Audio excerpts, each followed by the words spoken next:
Hello guys, welcome back to my channel. My name is dimmaevelyn, your girl, you know me. And to my new subscribers, thank you so much. To my returning subscribers, thank you. So today guys, I would like to talk about accommodation in the UK. Are you ready for the gist? Okay, so I want to talk specifically on how to get accommodation in the UK for people coming from overseas, because accommodation can be a huge hindrance to people coming here, and it can be difficult getting accommodation here being a new person.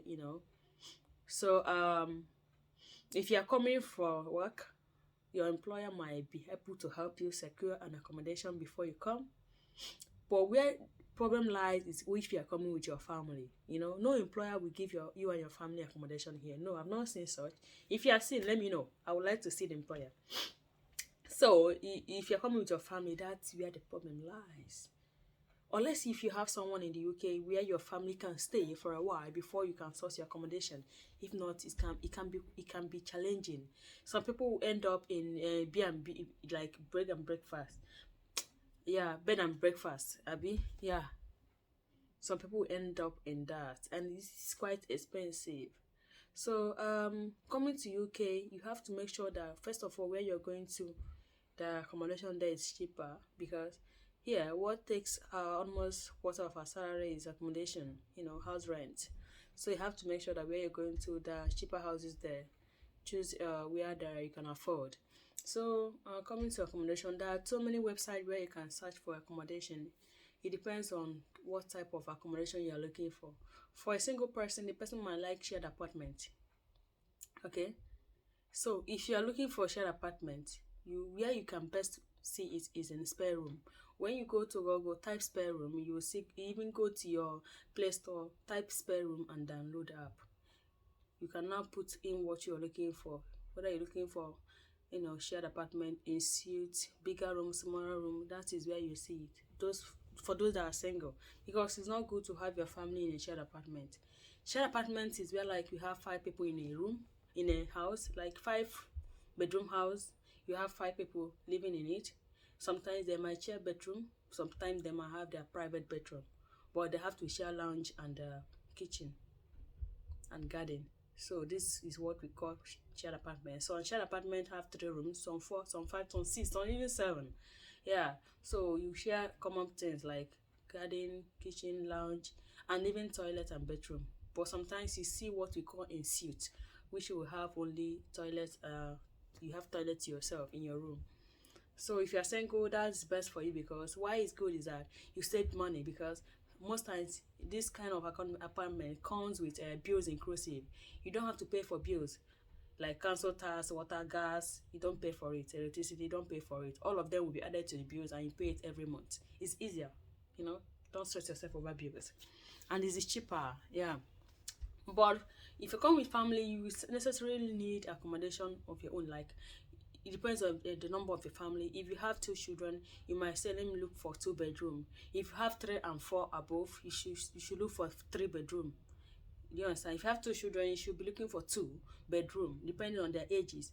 If you have 3 and 4 and above, you should be looking for 3 bedroom, 4 bedroom.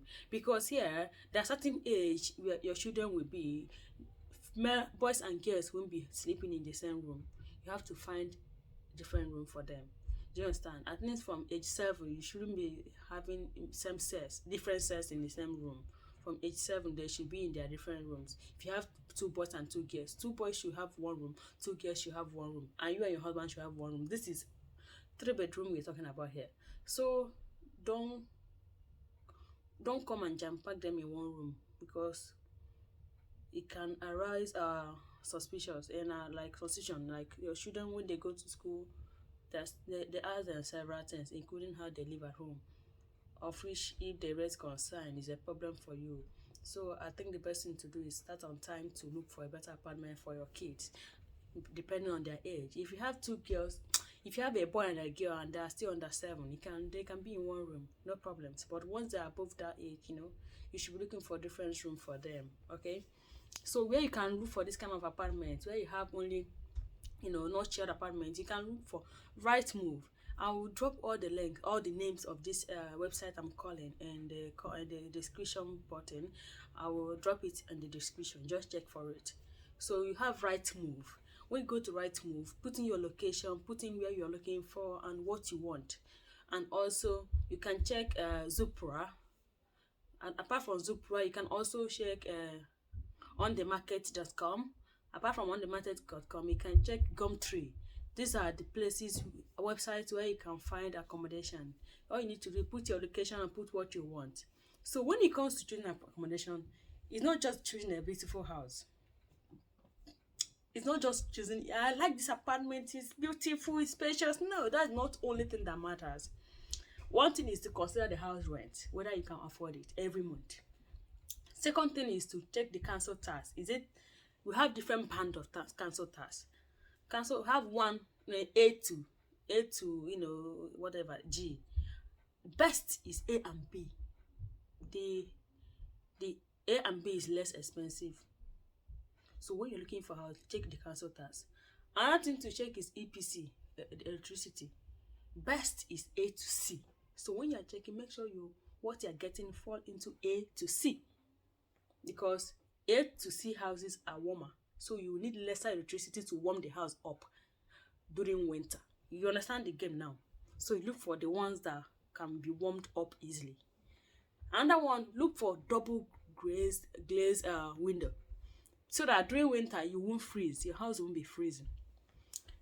Then a garden will be an addition for someone that have children where they can play. Check the location of the house to the bus stop, so that if I'm going to work, can I get bus easily. Also check the proximity to your children's school, so that how far you can get. How far is it from your children's school, stuff like that. Even to church, even to social amenity like shopping malls. Check the distance from the house to your workplace. These are the things you take into consideration. It's not just about coming to the house and it's fine. No. And also check whether the house is central heating or electric heated. Central heating is always good than electric. Check whether is what again do you check in a house? So many things to check. It depends on what you want. Some people will say, oh, this house, I need the one that have rug carpet on the floor, not just ordinary, rug like carpet, not ordinary cold carpet. These are the things we check out for. Some will look for furnished, some will look for semi-furnished, some will look for unfurnished. These are the things you look for. Furnished is that you have everything in the house. All you need to do is come in. You have bed, you have chair, you have microwave, you have fridge, everything. Just come in with your keys and your stuff. But unfurnished is you don't have anything in the room. You have to furnish your room. All you have is, some people don't even have cooker. Some houses will have cooker or washing machine. Then you have to furnish the house. So these are the things you check in apartment, my dear. You have to open your eyes when you go for house viewing. Remember, when here is not where you go house to house asking for vacancy. When you go to this website, they will ask you to book for viewing. Excuse me. They will ask you to book for viewing. When you book for viewing and when you go for viewing, open your eyes. Ask questions.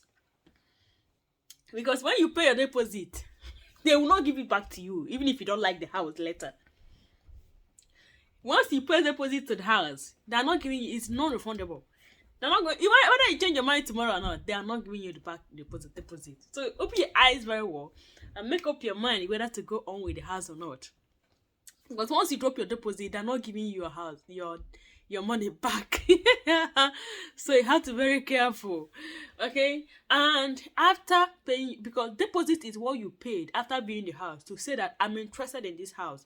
Can you stop advertising this house? Because I'm interested. I want to take it. You have to deposit 1 week rent of that house. If your house rent is like £500, 1 week rent should be maybe £120, something like that.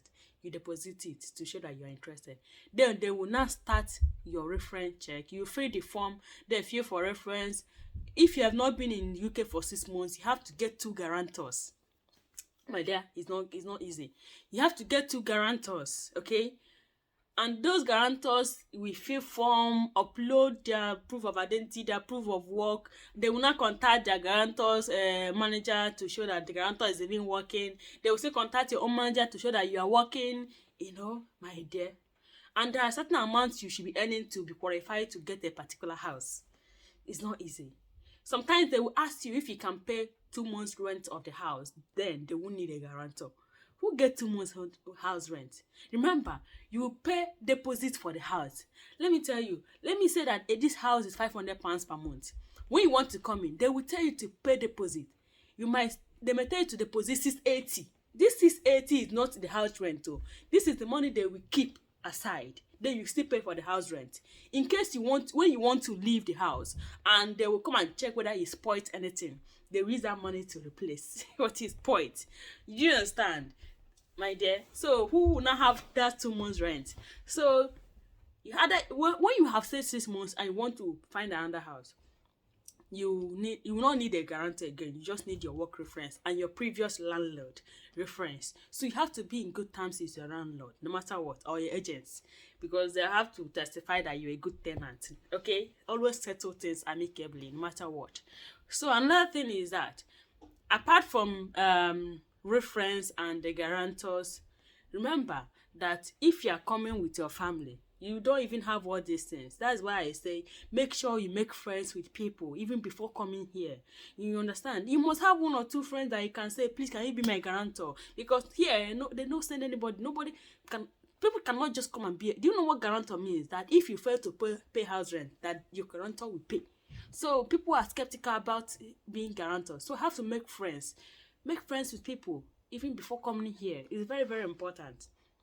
Okay, so that's what I'm saying. What again do I need to say about this house searching? So when you're coming with your family, you can stay in B&B if you don't have anyone here, you can stay in B&B, because most times when you're looking for a house from Nigeria or from Africa, they will have to do reference check, and it's not easy.